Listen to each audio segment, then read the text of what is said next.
Hello, ladies and gentlemen. Welcome to the Tapped Out Wrestling Podcast. I am, of course, Nick McDaniel, and as always, I am joined by my mother, Myron.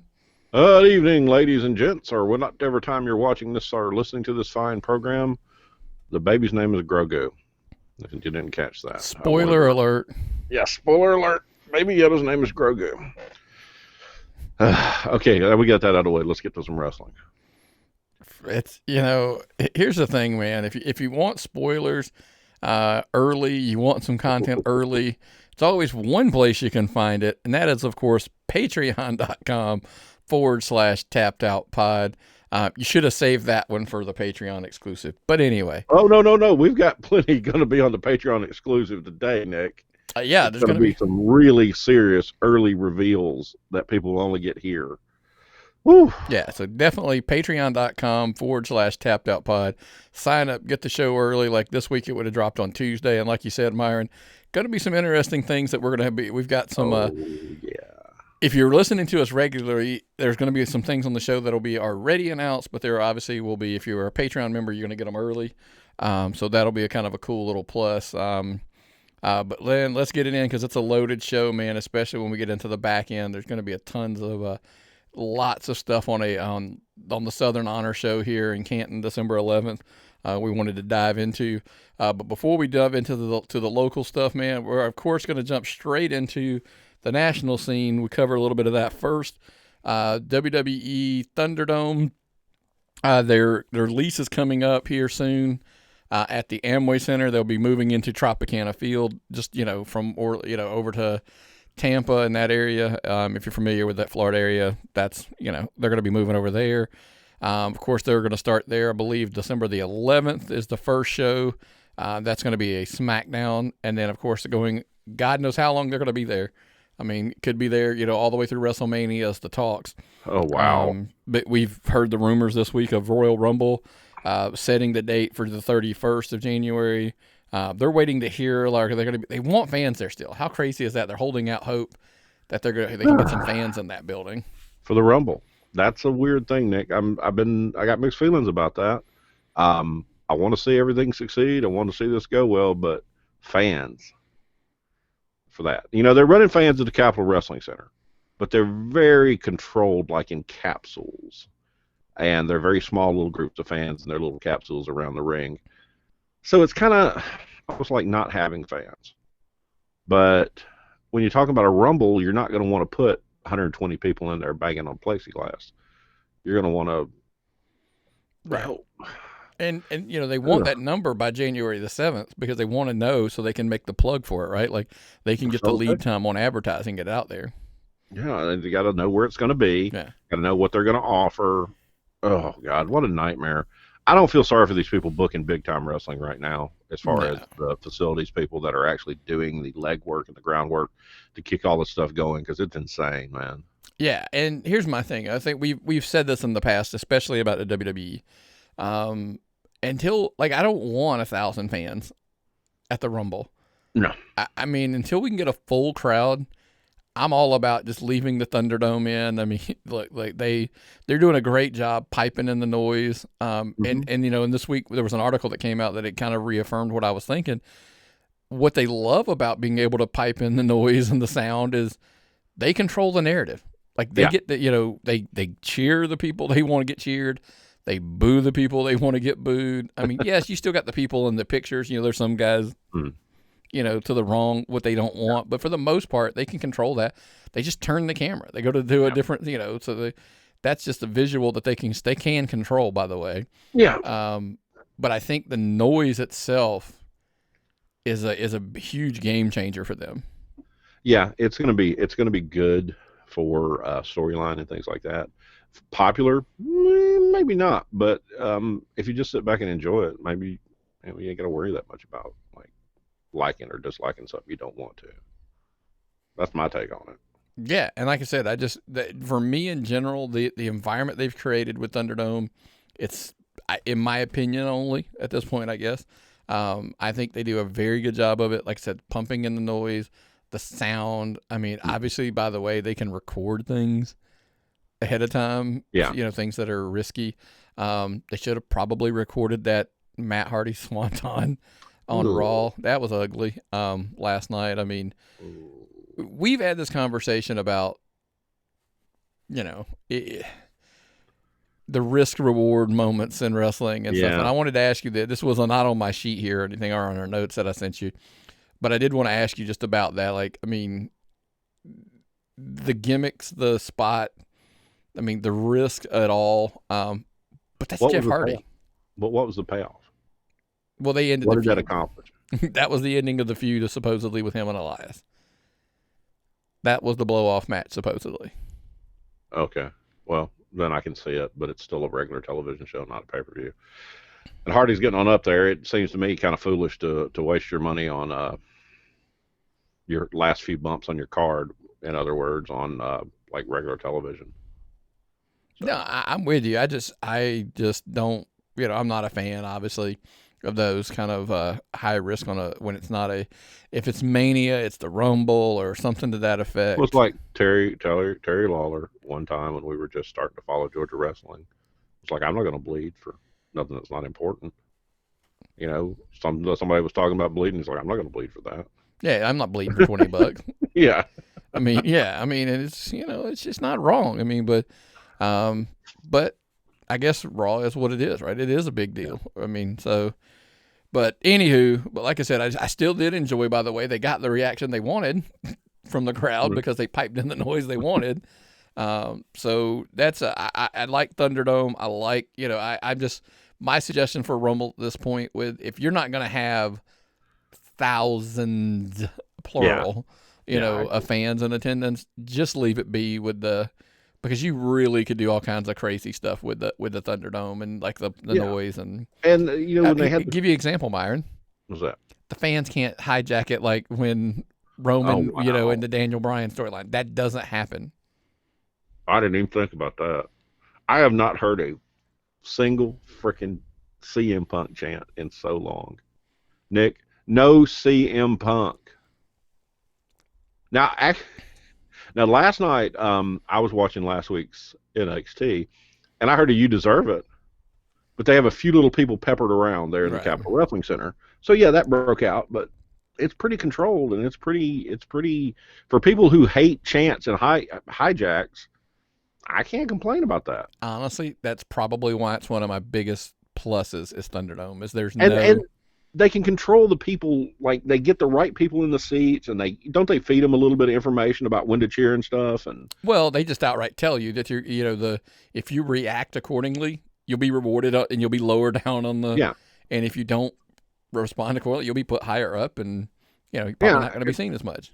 And the people in NXT were like the people that were the house crowd in NXT before the COVID. They were reacting. They were enjoying it. I liked seeing it. So maybe it's a good hybrid mix, man. Maybe this is what we need right now until we can get through this as a whole family of wrestling fans. Yeah, and you're getting think of it this way too. You're getting the reaction on something like Roman Reigns, because I guarantee you, the second he went heel, the fans would have started cheering him if fans were in the building.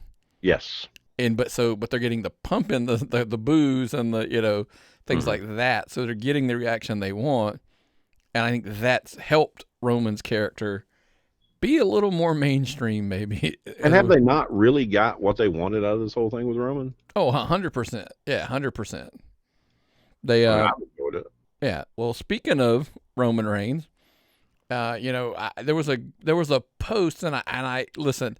If you're the one who posted it, I'm sorry because I read the post, but I didn't. I tried to go back. You know how Facebook is.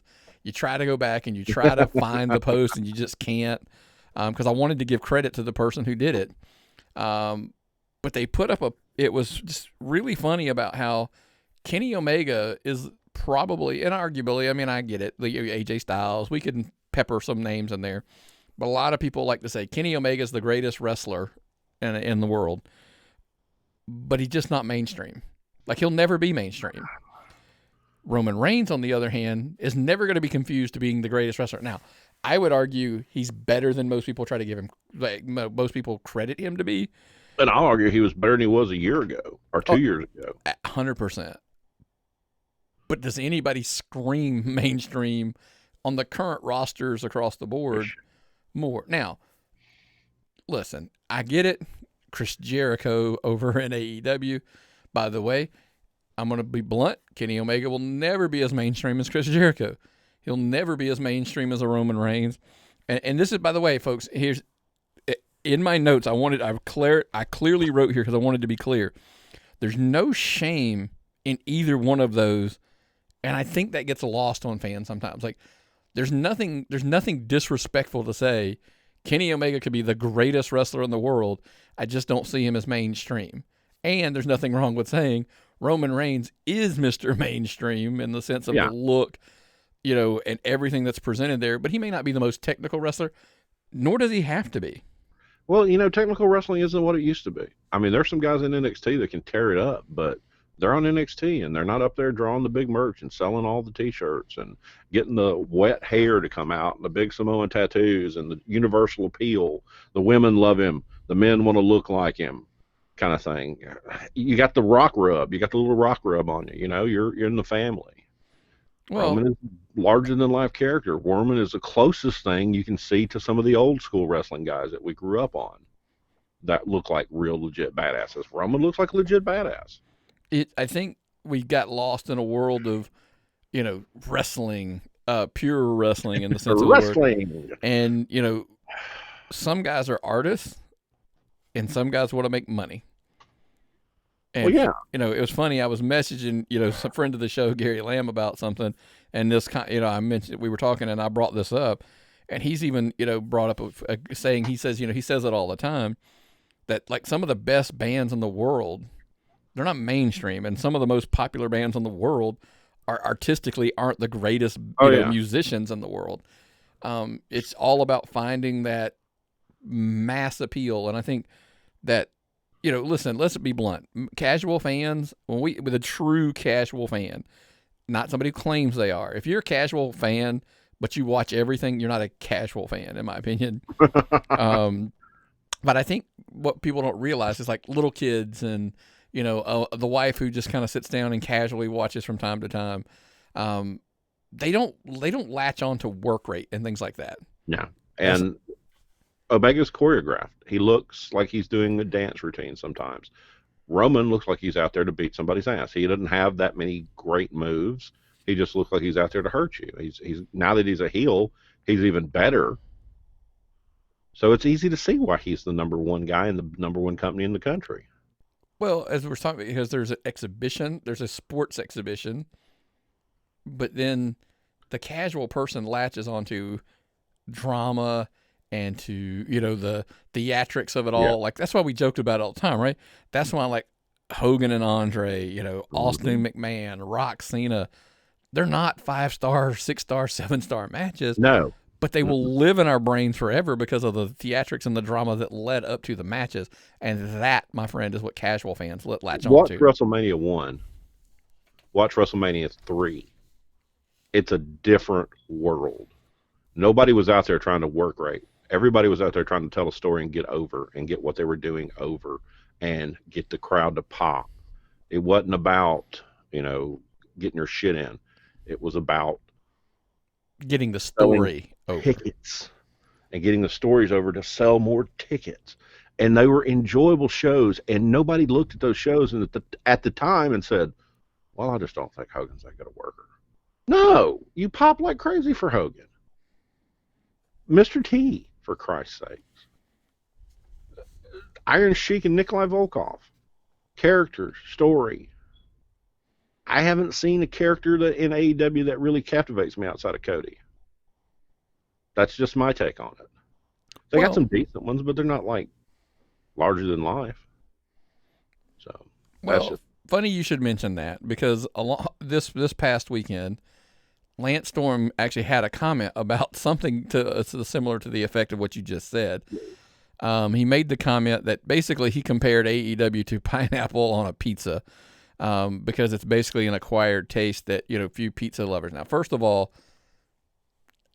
I don't know if I'd say that, because pineapple on a pizza is nasty in my opinion. Yeah. But I enjoy AEW, so that's why I don't like that comparison. I mean, if I get a slice of pizza that's got a pineapple on it, they hate they closed that Pizza Hut buffet in Buford. That was a guilty pleasure of mine to sneak in there. It only ran to like 1 o'clock, so you had to Yeah, get in there and hit like a ninja. like a lunch. But Yeah. well, I don't eat. That was breakfast for me. That's breakfast time. Well, yeah, But for you that's when I'm breakfast, not but working, but I'd get in there and I'd get a piece with some pineapple on it. I'd be like, well, that's different. I don't really like it, but I don't hate it. I didn't ask her to, but I didn't tell her to stop. yeah, Um, that's kind of like what AEW is for me. right. If I get a bite of something interesting, I'll watch it. If I don't, I'll change the channel. It's kind of Yeah. Well, in his tweet, Storm says, and this is the quote: "I've concluded today that AEW is like pineapple on a pizza. Those who don't like it actually get mad at people who do and try to convince them to stop everything, to stop enjoying something they like." yeah, Over time, he basically said he didn't want to debate about it with fans. The only thing that I did find, he's like, much like the pineapple debate. I said pineapple Pete because it was on the top of my brain. I have no interest in hearing your stance or, on my analogy either. Enjoy it or don't, and move along with your life. Now exactly. that is 100% an accurate statement. The funniest comeback, we'll come back to that, but the funniest in there that was Mark Madden, former WCW announcer. He said the opposite is true too, though. A lot of AEW supporters go ballistic if you criticize even a small fraction of the product. Wrestling has become tribal, just like everything else, and that's, by the way, that's 100% accurate. We joke about, we Both say of that these all are the accurate. time. Both of these are accurate. And it's like you're scrolling through your Facebook and you see somebody post about something they like, and you think it's stupid as shit. And you got choices there. You can tell them how stupid you think that is, or you can just ignore it and let them enjoy it. Just keep scrolling. Keep on scrolling, buddy. Just keep on scrolling. Don't let it bother you. Let them enjoy it. Wrestling's the same way. It's music, whatever. You're not going to like the same music I like, folks. I'm not going to like the same wrestling you like, but ain't no reason we can't be friends. Here's to me the analogy when you're trying to say like AEW's pineapple on a pizza. I disagree. First of all, if wrestling is a pizza, let's start there. Okay. I think that within the different companies, there's still even different types of pizza. If you want to say like Orange Cassidy matches are pineapple on a pizza, but you want to tell me that, Cody versus Dustin is a meat lover's pizza, you can still just not eat the slice that has the pineapple on it. That's the crazy thing that I always try to tell people. You don't even have to, just because AEW shows Orange Cassidy and you have a major problem with Orange Cassidy, you can still watch AEW and just not watch the Orange Cassidy match. That's what fast forward's for. I mean, that's why I DVR everything and don't watch anything live, pretty much. I watch what I want to watch. I pick and choose. If I see a show that's got a lot of good stuff on it, but one Orange Cassidy match, I'm just using him as an example. I will watch the whole show and fast forward to that match. I'm not going to spend the whole hour. It's like an hour and a half without commercials, maybe. I'm not going to spend that whole hour and a half watching everything. I'm going to watch what I like. It's like a buffet, like a pizza buffet.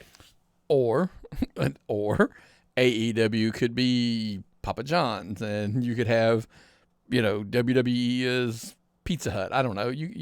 There's one. I like them pepperoni chinkies. Impact could be, they could be Rosati's down the street or whatever. Everything's got a different acquired taste, especially when it comes to pizzas. Now I'm making myself hungry because we're comparing every single promotion to pizza. I like pizza. Yeah, we all like pizza, right? The point being, I guess, is like I said, is just because you don't like Pizza Hut's meat lovers, you prefer, Papa John's meat lovers more. Don't sleep on, the Pizza Hut Ultimate Pepperoni, whatever the hell they call it. It could be better than anything they've got over at Papa John's. Just be open, watch. And I think you're right. I think Mark Madden's 100% correct, though. The problem is we've gotten so divisive. It's not just wrestling, though. Oh, it's not. But that's all we're gonna stick to. But wrestling's so divisive. The society's so divisive that we've even carried that on to specifically. With wrestling, you have to pick, and I've never understood the why I have to pick. Well, you have to have an Xbox or a PlayStation. But but you can own both. They can both be sitting there. Like as you look over my shoulders, you can see like there's Marvel books there and there's DC books there. You don't have to pick one or the other. Good books are just good books. I always read Marvel when I was a kid, though, until I realized DC was better at certain things. And find your strength. Find what makes you happy. If you like the salad on the pizza buffet, eat the salad. Yeah, do what you got to do, right? That's what we always tell everybody. So, because you have options, you have choices, and every Wednesday they give us choices, and of course, that has led to ultimately what a lot of people love to call the NXT AEW the Wednesday Night Wars. And then there was an article that came out, and I just happened to read it. Obviously, this week, Wednesday night, the prior to Thanksgiving, NXT defeated AEW. Now, here's the funny part, because we're always accused of being WWE defenders, and now I'm about to flip over to argue the other side. NXT averaged 712,000. Dynamite averaged 710. So, yes, folks, 2,000 viewers averaged more, so they get a win. Now, Gwinnett County Jail holds twice that many people. Well, for months, for over 4 years now, we've argued that numbers a lot greater than this are rounding errors when it comes to the Nielsen ratings. Yeah, Jesus. I assure you, at the core, NXT, there's a possibility it actually had less people watch because the numbers and the rounding and etc. This ain't a win for anybody, folks. This is a tie. No, it's a push. So yeah, push. Yeah. However, now I'm going to argue the other side. To come out at this point and say, well, Chris Jericho, you still are on my Mount Rushmore. I'm not taking it away from. I'm not taking a thing away from you. But then to argue that, well, but we won the demo, so that's all that matters. I disagree. I can't wait to be out of that demo. I swear to God. I will tell you this. NXT shouldn't claim a win, and AEW should be concerned. Mm-hmm. And you're going to pause and ask how in the hell that sentence is the same, right? Mm-hmm. So Dynamite drew the 710 down from 850 the week before. That's a 16% drop. NXT went up from 638 the week prior to 712. 12% increase. So everybody was over at their family's house for Thanksgiving, and their old uncle turned on some wrestling. They didn't turn on that was Wednesday, not Thursday, but yeah, but I know that before. So everybody was traveling early. Yeah, Dad didn't have to go to work on Thursday, so he didn't. Yep. So he had the control of the remote later into the night, let's say. But for full disclosure, here's where I'm at, folks, with this. This was the reason why I said NXT shouldn't claim a win, because that 2,000 number on a Nielsen rating or view. Listen, that's a tie, folks. Sorry. But the thing if I was AEW, I'd be concerned for. And listen, they may bounce back this week, and what I'm about to say is totally irrelevant. But I'm at the point where this, like I said, this wasn't a win for either side. This whole thing with they both sides, I think, need to stop and focus on the more important thing here, which is this is the lowest number AEW's had since June 24th, when it drew 633. That drop that we talked about, that's concerning. Yeah. And if it were me, that's where I would be focused on. That's just my opinion. If they bounce back next week, it's a blip on the radar. Keep rolling. I think both companies, because as you pointed out, NXT was a very good show. Okay, when I saw NXT beats AEW, I thought, well, we're going to talk about it on the show. I'll watch it. So last night I sat down and watched it. And that show was amazing. It is so nice to watch it on the WWE Network instead of DVR with no commercials, okay? Just going straight through. That show was booked well. The wrestling was well. It had a little bit of everything type wrestling. Timothy Thatcher's match with Kushida was a barn burner, an amazing technical wrestling match. They had a ladder match. Pete Dunne being a savage. You got to see Undisputed Era. The women were on fire. Brutal beatdowns on the women in the women's divisions.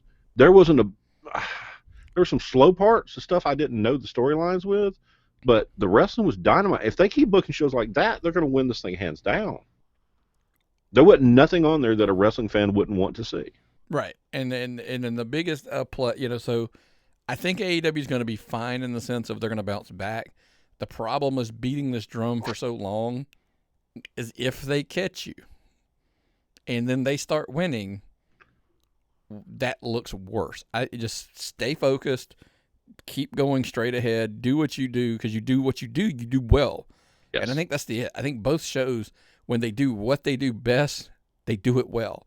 Mm-hmm. And so don't come at me with, well, they're running pay-per-view level matches on NXT. Look, they're going to run Moxley and Omega on Dynamite for the title. That's a pay-per-view match. So both sides are doing it. Both sides, look, this is they're treating LA Nitro and Raw when they're so far down on the radar.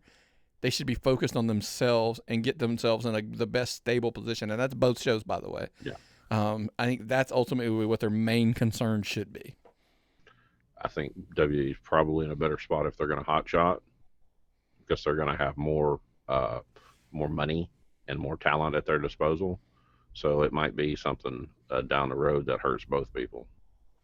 So yeah, in the long run, I don't think it's the right thing to be worried about. But that's just me. But okay, so when you're talking about things to be focused on, right now in the state of Georgia, Southern Honor Wrestling. So of course, Joe Black has torn his Achilles and he's going to be out of action, so he had to relinquish the title. I'm sure we'll see him there to officially do that on December 11th at the Action Building at 261 Marietta Road in Canton. By the way, cheap plug here. Tickets start at $10. You want to get there, by the way. They're not pre-selling tickets. Very good reasons. We'll just leave it at that. Starting the doors are going to open at 7, but tickets go on sale starting at 5. Bell time at 7. So you want to get there early. With that, bell time's at 8. Doors at 7. Yeah. Okay. Sorry. So all that being said, they're going to have obviously this big tournament coming on December 11th. And we wanted to give it a minute here. We wanted to give it its proper time to kind of cover what happened here. Because it's a pretty big deal in the state of Georgia, obviously. So everybody's talking about it. It's got buzz all over social media. So, like I said, I wanted to sit down with you and kind of go over it. So, basically, what they did is, if you're familiar with fantasy football at all or any other draft or whatever, they did a snake-style draft, which is where you pick, I pick. It kind of goes back, staggers away, and they let Gary and Dylan pick 6 wrestlers apiece. Now, it wasn't a team thing, so it's not Team Gary versus Team Dylan. It's literally just like, hey, you pick 6, I'm going to pick 6, and could be a bunch of different reasons on why they could have picked guys they felt like they deserve. They could have picked guys that they just thought were going to draw money, and Dylan's delivered here, by the way. So they've got the 12 guys, and we're going to get into something that's going to be a little bit of a spoiler for our Patreon members. Who are going to catch this early Thursday, guys. You probably would have seen this at some point by this time. But I wanted to go through, and I wanted to go because, the picks were done very, like I said, just they were the way they did them with the snake-style draft. I wanted to kind of go through. Listen, round 1, Gary went with his guy. Yeah. Gunnar Miller, I mean, he's the captain of the football team. It's Gary's guy. There was no doubt in my mind that Gunnar was going to be in this, on this tournament. Oh yeah, definitely. No way. Dylan picks Owen Knight. Now, I know there was a lot of flack for this pick, but listen, Dylan, knows that Owen has been, just first of all, he is super over with the Southern Honor crowd. I mean, everybody respects the talents that he has and what he brings to the show every single time, and he's performed month in, month in on that card. On top of that, he's been hitting around. I know he was always one of the big top guys down at Viral as well. Just listen, I think, and you're going to hear something surprising when it comes to we're going to break down who we think has the best odds to win this tournament down the card here. Round 2, Dylan took Ashton Starr, and then Gary took David Ali. First of all, Ashton Starr is a former champion All said and done, self-explanatory, deserve to be on the card. Agree or disagree? Agree. And as a heel, he's got as much heat as he had love when he was over as a babyface. Exactly. I mean, Good God, this guy has so much heat right now. Yeah, I mean, Dylan, rewarding the fact that, the fans loved him, and now they hate him. It's that simple. And like I said, being a former champion, absolutely made sense to have him on here. David Ali, day one guy. Gary put it out bluntly. He appreciates loyalty. He rewarded loyalty that David Ali's been there. And by the way, David Ali's crushing it everywhere. Yeah. And he has a massive, and I mean a massive insurance policy standing right behind him. Yes.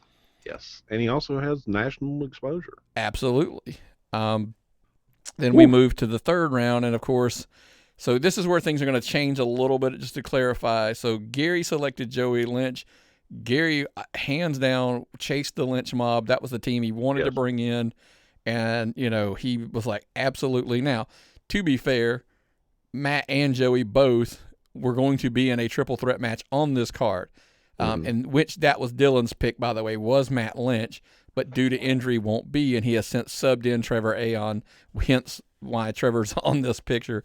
So it would have been Joey and Matt who were scheduled to be Russell Joe Black in a three-way for the title. So only fair that those two, obviously get a chance. But of course, Trevor Aeon came in last at the last month's show and defeated Huck. Yeah. So getting a reward of all the rewards to be put into this tournament, and we've known for years how special Trevor Aeon is. He is, man. Yes, he is over wherever he goes. He can back everything up. This guy's solid. It's not a downgrade to substitute to Trevor Aeon. It's something completely different than Matt. It's something that brings a whole nother element to it. Very excited to get to see him being a substitution on this card. Yeah, I'm glad to see it's happening. Hopefully Matt heals up and be back soon. And then in the next round, Gary selects Chip Day. Dylan selects Hold My Beer Hansen. Pretty simple, by the way. Let's jump over to Hansen first. Nobody, it seems like nobody is more beloved by that crowd right now than Hold My Beer Hansen. So totally understand that pick. Nobody in Georgia is more beloved than Hold My Beer Hansen. If he ran for governor right now, he'd be governor. Seriously, this guy's over everywhere he goes. He is beloved. You got to bring in the fans right there, man. Yeah. And then now one of my sleeper picks here, obviously, Chip Day has been for a long time in Georgia, has been a star in the making. And when he's on his game, nobody, and I don't mean anybody. And he's been on one hell of a run in Southern Honor. And if you haven't been paying attention, you may not have noticed. But for those of us who have been paying attention, there's a reason he's in this tournament, and it's well earned, in my opinion. Yes, exactly. I agree 100% with that. One of the best wrestlers I've ever seen. This guy's got it all. Then we move to the next round. Gary would go on to pick Vari Morales. Shocking that this guy has come in, and every time he's been at Southern Honor, he's performed. He stands out. He just screams superstar. He is, as far as luchadors go, this guy is, any other luchador that's shown up and worked at their show has nothing compared to what he's drawn. The crowd loves this guy. Yeah. And he's phenomenal. Kyle Matthews, of course, being picked by Dylan doesn't surprise me, because Dylan is one of those, he die-hard, wrestling fan.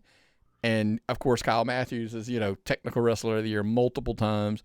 And I think, has come in, and with the COVID era, he was gone, obviously, for a while.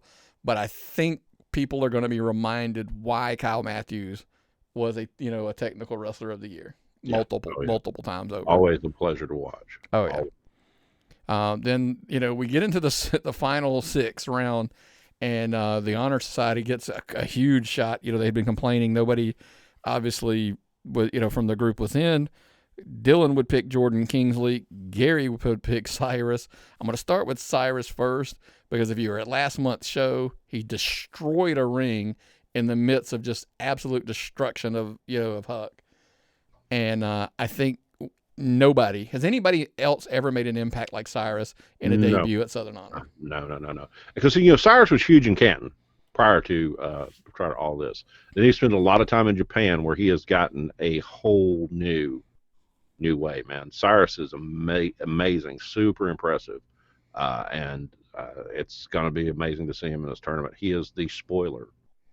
He is the spoiler. I agree with you. He could be the one that wrecks this entire tournament.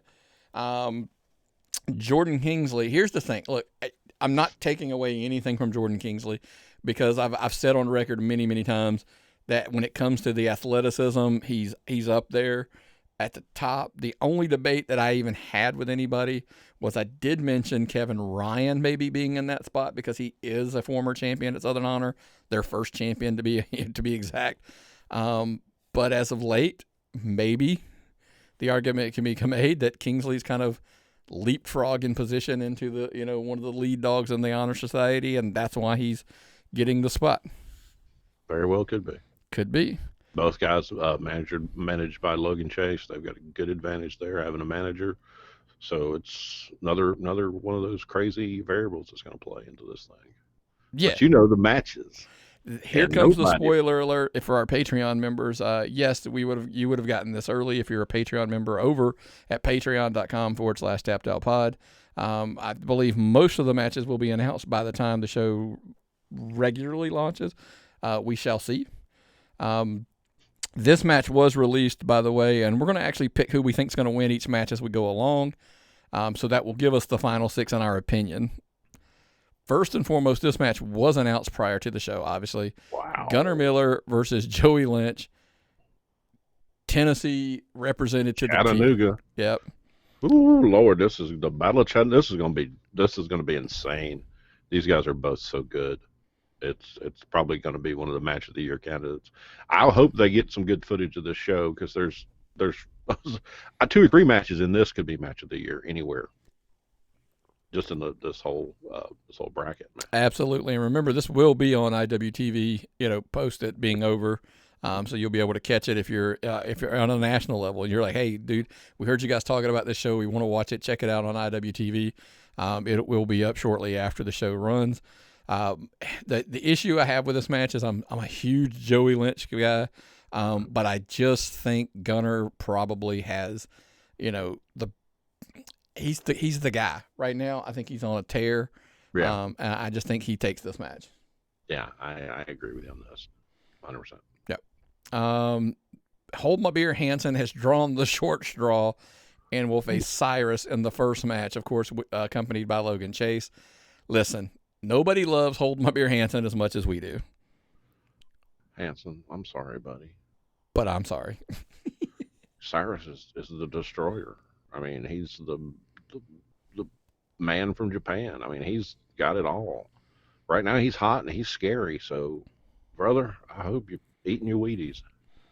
Listen, sometimes you're the windshield, sometimes you're the bug.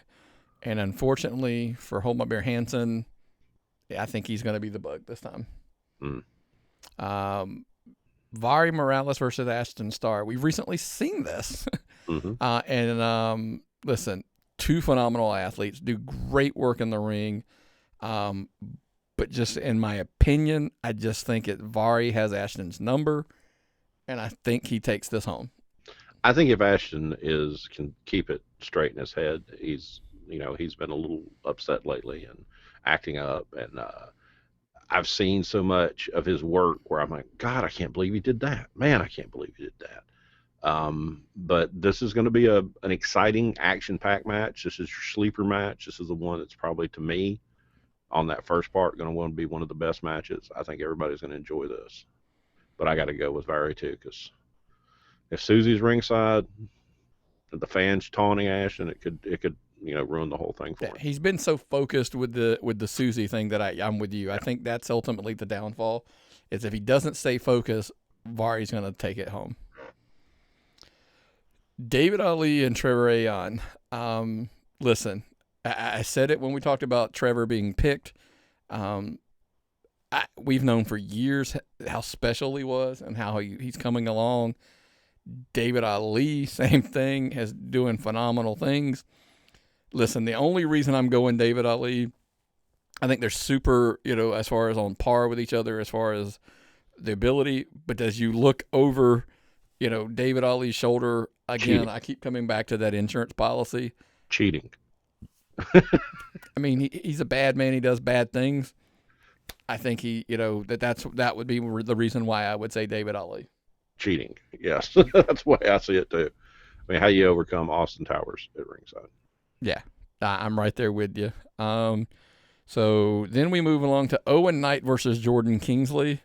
Listen, I think this is the moment when those who have been, as they say, sleeping on Owen Knight, I think this is the night where Owen Knight stands to the forefront. It's going to be an interesting match, guys. The match will be great, by the way. Both of them are super talented. But I just think tonight it might be Owen Knight's night. Easy for me to say. Night. Yeah. So I'm going Owen Knight in that one. I agree with you. Obviously, if you put all that together, that leaves two of the greatest technical wrestlers in Georgia at their peaks, right? At Kyle Matthews and Chip Day. Listen, this right here, you said it earlier on another match. This right here to me could very well potential be the match of the year. The sleeper match of the night is this one, because I think those two, when they go, can't. I mean, they go with the best of them. Yeah, that's going to be awesome, man. It is going to be a display of athleticism and technical wrestling. Oh God, it'll be so good. And who do you have? Because I have Chip. I got to go with Chip, because Chip's got the momentum right now. It's just he's found it. So I think it's going to be a big deal for him. He's going to tear this up. Yeah, I think you're right. I think Chip's got the momentum just rolling.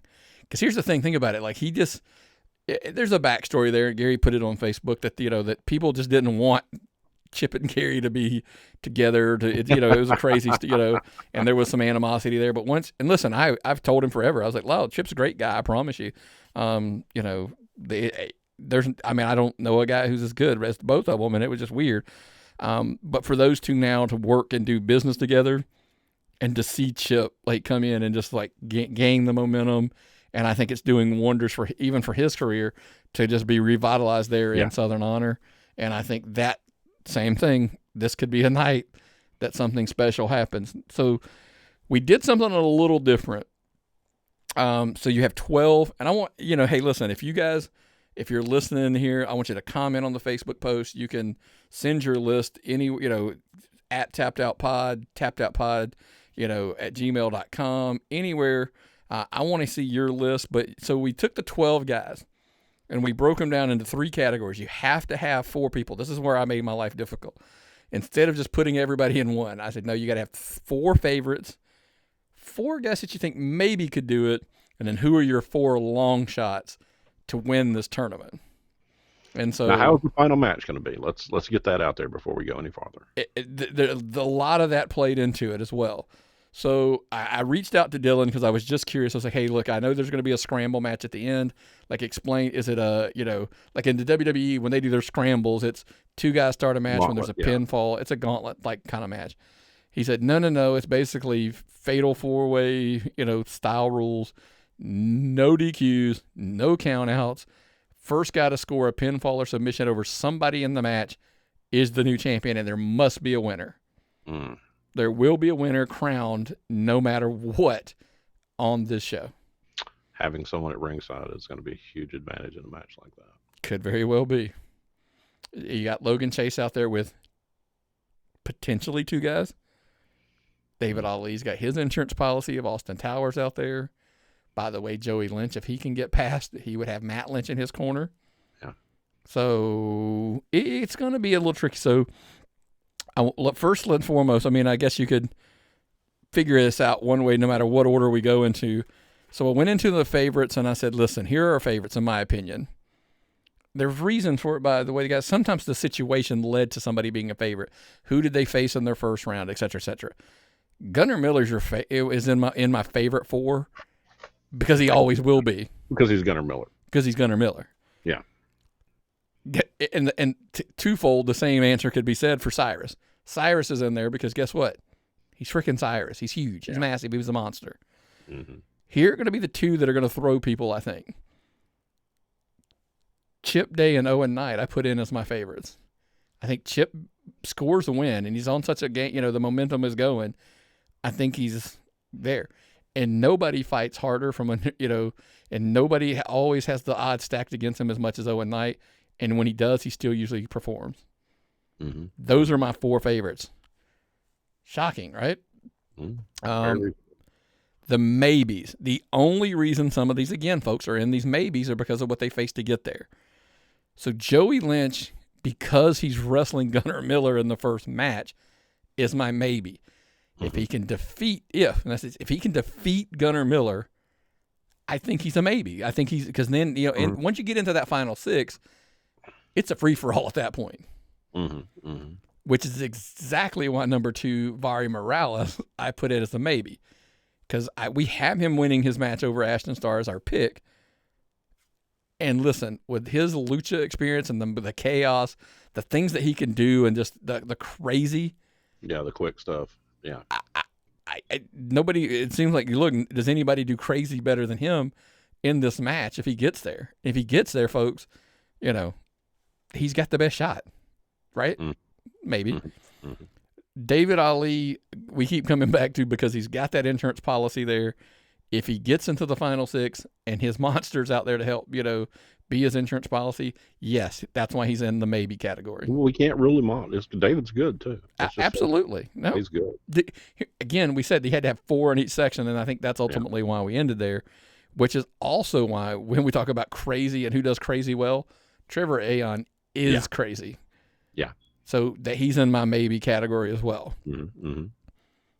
Unfortunately, that leaves the only reason I have Hold My Beer Hansen as a long shot is because he's facing the monster Cyrus to start. Yeah. Bluntly, folks, that's why he's a long shot. I just don't think he gets past the monster. And if he does, what's he going to have left for this 6-way match? That's the way I look at it. Jordan, Kingsley, the same reason. I just, listen, I think Owen Knight takes him out, but if he gets through his high fly style, I think he's going to be pretty grounded possibly in a 6-way, in my opinion. Kyle Matthews, same thing. With Kyle, the only reason I said A is I had Chip beating him in my first round.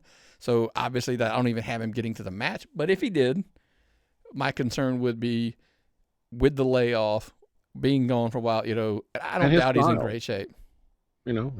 He's not a brawling type guy. He's a technical wrestler, and this is a free-for-all match. Exactly.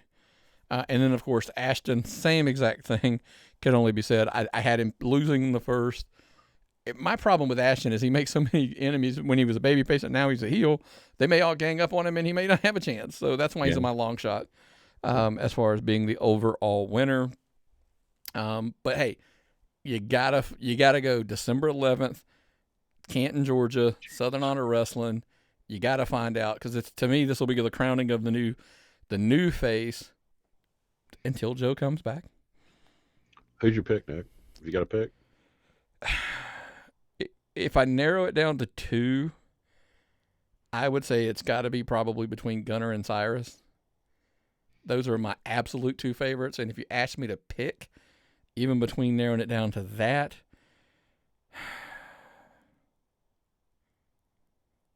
Cyrus would be a tough one to go against just because of the monster that he is. I'm going with Chip Day. That's a total out there pick. It's a pick that might be the easiest pick to book with in the future. Could be. It's going to be an exciting night. This will probably be a show of the year if it pulls it off. Southern Honor could possibly have 2 or 3 entrants in show of the year. How amazing is that? Could be. We've still got shows before this year's up. We're getting a Hardcore Hell in December, so don't forget about that, folks. Yeah. Well, hey, we're going to get into our regular Indy Talk, and we can cover all of that other stuff that's coming in there. There's like you said, you've got Anarchy coming up. We got Southern Fried December 5th at Landmark. as well. They got a heck of a card coming up there. Matt Sells versus David Ali for the Classics title. Griff Garrison and Michael Judas for the Southern Fried title. Strychnine and Reyes in a chain match. Approved versus Sal Renaro and Will Caution. The monster we were just discussing, Austin Towers and Ben Buchanan. Jesus, that's a lot of beef in the ring. Yeah. That one, hopefully the ring can take it all. Ashton Starr versus Tyler Culprit. That will be a great one as well. Two guys that we consider potential performers of the year. When you talk about the awards, what else you got for indie stuff, man? I mean, man, if you want to meet Rhino and some of the stars of the Larry Pro Wrestling Guild, Friday, the 4th of December, they're having a meetup at the Golden Corral in Dublin. Look that up on Larry Pro Wrestling Guild so you can get information on how to get your advanced seating. We've got the Dark Horse. KLT Promotions is running Saturday night. I don't know anything about them. I don't know what they're doing. Am I curious is the next question. Listen, they've come out of nowhere. Their crowds are saying their crowds are 400, 500. Look, $5 tickets help. I'm not knocking them, by the way. I mean, but during the COVID era, listen, this is from a business side. What do I know? I just run businesses. And so, I mean, my take of it is, in the COVID era, drawing 400 or 500, even no matter what building in, without any, whatever, maybe you raise the tickets to 10. If you draw half your crowd, you're still breaking the same amount of money. Mm-hmm. Just saying, unless you're chasing crowd numbers, it is what it is. Or, I mean, that's just me. Maybe you go to 750, go to 10. Let's check our pricing, get it, to where, because then it maybe gets it to a more manageable COVID number. Make a markup. I've always known that in sales that you want to sell the stuff with the highest markup. You can make as much money selling 10 at $50 as you can selling, 20 at $5. I mean, you always want to find there's a happy place. And when it comes to pricing, and I try to tell people that with a lot of things, like you got to find the threshold of, okay, this is where we no longer can sell it at a maximum profit and a maximum quantity. You got to find that happy spot. And I think maybe that's a good thing. Who knows? Because when I look at this number, we discussed for weeks, 2 weeks now, whether I was going to discuss this. So I finally said, the hell with it this week. I'm going to bring it up because this show kind of triggered it into my head of like, okay, this is exactly what I'm talking about. The question becomes of in this era with the coronavirus and running shows with fans, and I'm going to water this. I'm going to cut it down a little bit. My question was simply, look, at this point, I had grown frustrated with the side of, well, we only run X amount of fans, so we're safe, or we're taking the moral high ground because you're not running 400. I mean, listen, 400 or 500 people at a show with 30% masking. This guy over here saying it's irresponsible. Well, my argument is, to me, I think anybody running with any crowd whatsoever is running a risk. It's at the varying degrees of risk. Mm-hmm. The more people you pack in, the less you enforce mask or whatever. Doesn't matter. If you're running with zero crowd, then you're not running a risk for your fans. Wrestlers, different argument. We'll have that for another day. Yeah. But for fans, look at my job. We had to be there. So the company and ourselves took every step to minimize exposure. We have glass partitions or plexiglass partitions. We have masks, whatever else you could need to provide for us to minimize exposure. And that's reasonable. If you have to do it, protect yourself, protect your crowd. I'm still trying to figure out where I'm laying on all this because I love indie wrestling and also wear a mask all the time. I'm a mask person. I'm in there with Rob Rod on this kind of stuff. I agree with what he says about wear your mask. But let me ask you though. Here's the thing though. And again, by the way, I'm going to get to the punchline here in a minute here where I say, like, I'm not knocking guys if they're running. My issue isn't with, okay, if you want to run, that's on you. But if you're running a show at 35, you can't chastise the guy running 250 because you're still running a risk even at 50. Yeah. There is absolutely no way to run zero risk. You're running probably a safer show, a little bit, with less risk, but it's still a risk. You can't eliminate the risk.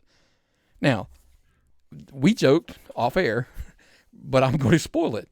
We discussed going to this KLT show. Yeah. But we both I want to see what's going on. I really do want to see what's going on. Absolutely. We want to see it. The question is, if there's 400 to 500 people in there, even if half of the people are, complying with wearing a mask, do you feel safe going in there with the other 200 to 250? Not. And by the way, from the pics we seen, there weren't that many people wearing the mask. It wasn't 50%. I'll tell you flat out, I wouldn't go to Southern Honor if I felt unsafe. Yeah. If I felt unsafe at Southern Honor, I wouldn't go in. I've always felt safe in the post-COVID era there at their shows. I felt safe at the outdoor show at Southern Fried. Mm-hmm. A lot of people weren't wearing masks, but people were distant and they were out, so wasn't a big deal. I felt safe there. I felt safe at Southern Honor. I don't know this venue. I don't know these people. I don't know their crowd. So I'm going to have to wait and see. I want to find out what's going on up there, but I don't really. To me right now, it's not worth the risk. And that's the thing. It's to everybody to each their own, and that's where we're trying to get at. To each their own. Like, I'm not knocking them for running their show and running it. If the fans are just saying, like, look, they don't care and they're going and the regulations aren't stopping them, listen, I don't know what else to tell you. It doesn't mean you got to want to go. Doesn't mean I want to go. But like I said, we want to see what this is. We want to see what's going on up there, that they're drawing this kind of crowd on a regular basis, by the way. Yeah. But then the $1 million question is, do you feel safe on going? If the answer is no, then you just don't go.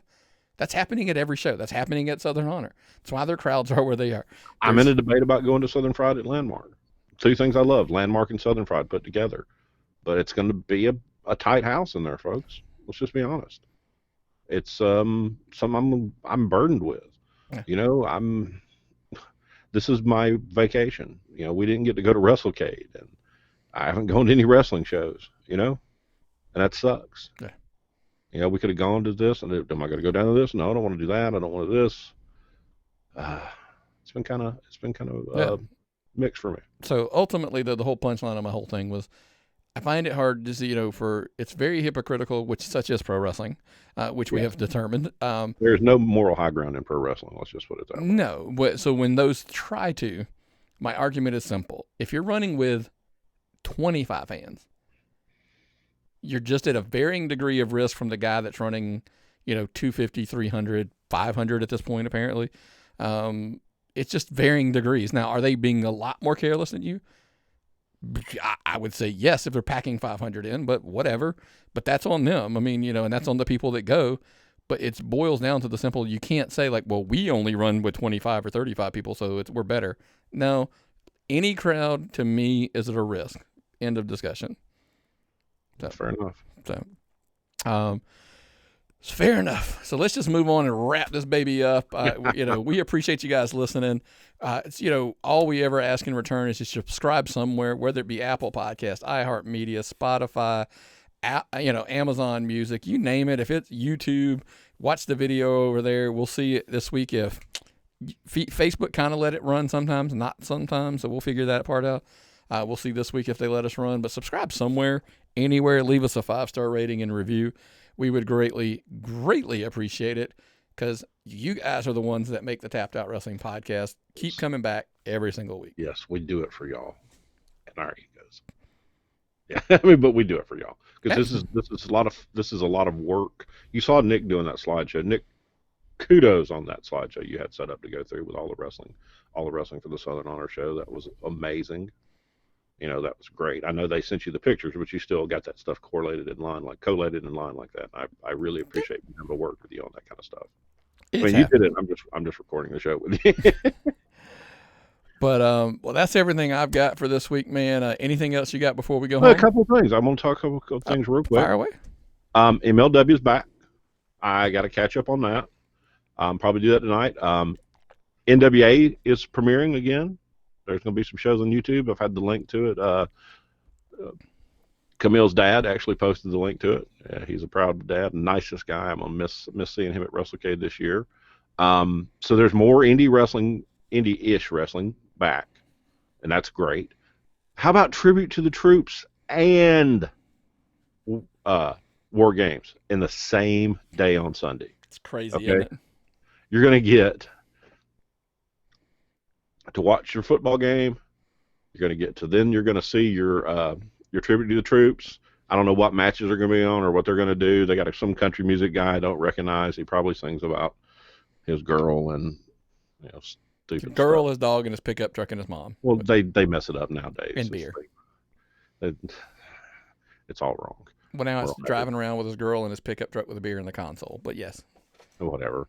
And then we get War Games at NXT is awesome. I cannot wait for this. Men's and women's War Games, folks. Looking for that. Also, don't mess with sharp knives. That's my heads up tip for you. Don't mess with sharp knives. No, especially this time of year. Yeah. So. Okay, guys. Well, brother, if that's everything you got, what's the old saying, man? If I've got nothing, you've got nothing. What time is it? It's time to tap out.